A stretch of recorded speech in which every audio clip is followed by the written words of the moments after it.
In this module we will learn how to set time clock event on Grafik Eye QS. So to set it, enter in programming mode,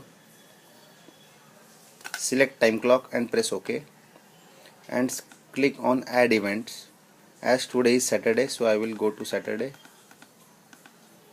press OK. I want to trigger local events and I need to select time of the day, so I will press OK once again.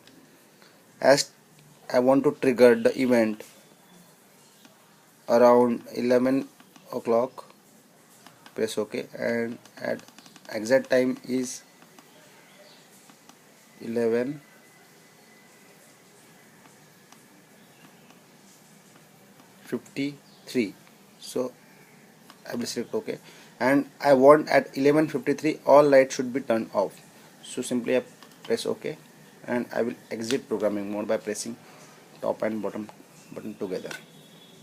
So now timing is 11:52 and it is showing me at 11:53 lights will be turned off.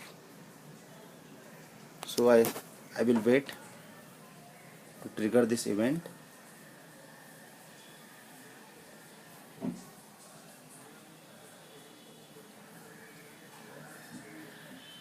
So now this event has triggered and lights go to off.